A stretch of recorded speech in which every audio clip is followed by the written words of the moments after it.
एक समय की बात है। एक छोटा सा गांव जिसका नाम हेमपुर था। वहाँ हर साल कड़ाके की ठंड पड़ती थी। गांव के किनारे में एक छोटी सी झोपड़ी थी, जहाँ हरिया अपनी पत्नी सीता और बेटी सोना के साथ रहता था। हरिया मेहनती और ईमानदार किसान था। वो सारा दिन अपनी छोटी सी खेत में काम किया करता था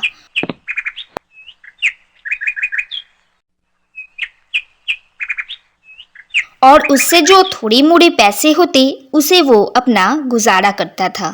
दिसंबर का महीना चल रहा था। पहाड़ों से सर्द हवाएं चल रही थी। सारे खेत बर्फ से ढक जाते हैं, जिसकी वजह से हरिया खेत ना जा सका। बर्फबारी तेज हो जाती है।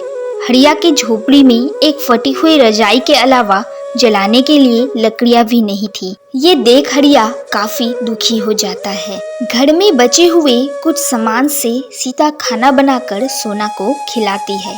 बाहर ठंड बहुत ज्यादा थी। सोना ठंड से कांप रही थी, जो देखते हुए सीता, अजी सुनते हैं, घर में खाने का एक दाना तक भी नहीं बचा है।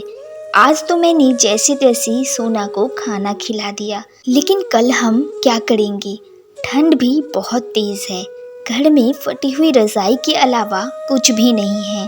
अगर हम कुछ ना करें तो हमारी बच्ची ठंड से बीमार पड़ सकती है। जिसे सुन हरिया, मैं बाहर जाकर कुछ इंतजाम करता हूँ। लेकिन तुम इतनी ठंड में जाओगे कहाँ? सीता, तुम चिंता मत करो, मैं जल्द वापस आ जाऊंगा। यह कहकर वो सड़कों पर चलने लगता है। बर्फबारी और तेज हो जाती है, जिसे देख हरिया, हे भगवान, ये कैसी परीक्षा है। यह कहते हुए वो जंगलों से टूटी फूटी लकड़ियां इकट्ठा कर घर जाता है।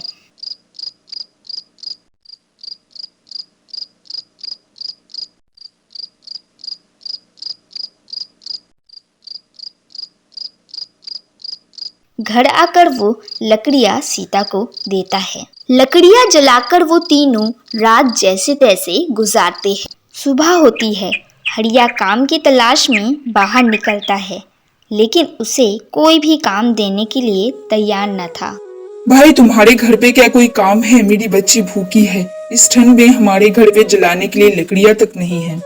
अरे भाई, मेरे पास कोई काम वाम नहीं है, तुम जाकर कहीं और देखो। जिसे सुन हरिया बहुत उदास हो जाता है। भूखे प्यासे वो सड़कों पर चलने लगता है।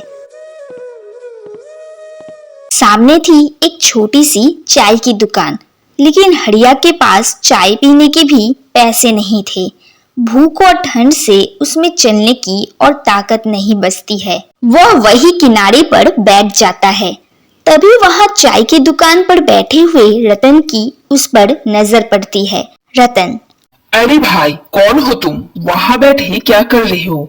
आओ, यहाँ आओ। इसे सुन हरिया, माफ कीजिएगा साहब, मेरे पास चाय पीने के पैसे नहीं है। ये सुन रतन, तो तुम वहाँ बैठे क्या कर रहे हो? काम की तलाश में बाहर निकला था, लेकिन भूख और ठंड मेरा रास्ता रोके बैठी है। जिसे सुन रतन को उस पर बहुत दया आती है। क्या तुम मेरे घर चलोगी? मैं तुम्हें काम और 2 वक्त का खाना दूंगा। ये सुन हरिया बहुत खुश हो जाता है। रतन उसे अपने घर ले जाता है।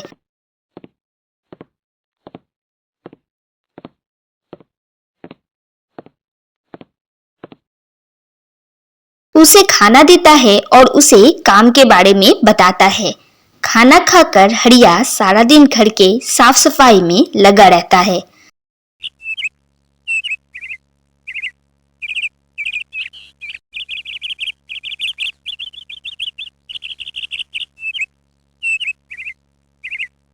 शाम को हरिया खाना लेकर घर की तरफ बढ़ता है।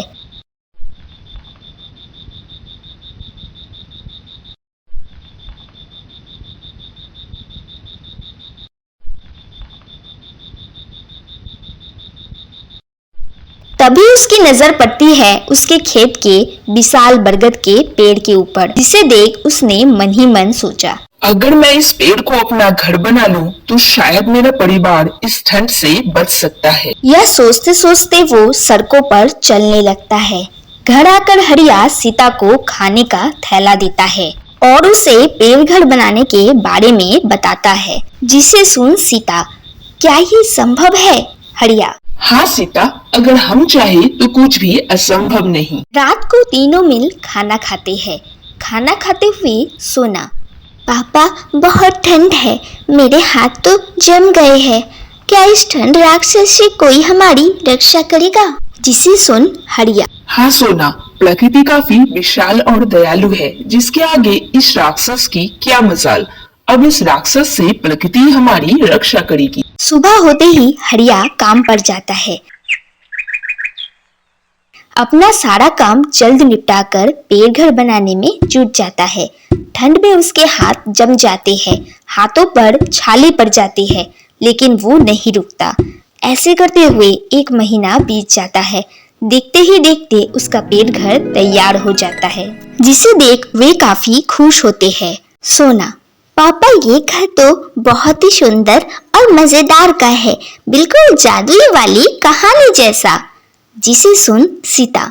सोना, तुम्हारे पापा किसी जादूगर से कम है क्या? अब से वो पेड़ घर में ही रहा करते हैं। रात काफी ठंडी है, लेकिन वो यहाँ गर्म और सुरक्षित महसूस करते हैं। सुबह होती है, सूरज की किरणें पेड़ घर पर पड़ती है। खेतों की बर्फ भी पिघल जाती है। अब हरिया को रतन के पास काम करने की जरूरत नहीं थी। वो अपने खेत में लगन से काम करता है। वो काफी खुश होते हैं। सीता। हरिया, तुमने ये कर दिखाया। मैंने कहा था ना सीता, अगर हम चाहे तो कुछ भी असंभव नहीं। अब प्रकृति ही हमारी रक्षा करेगी।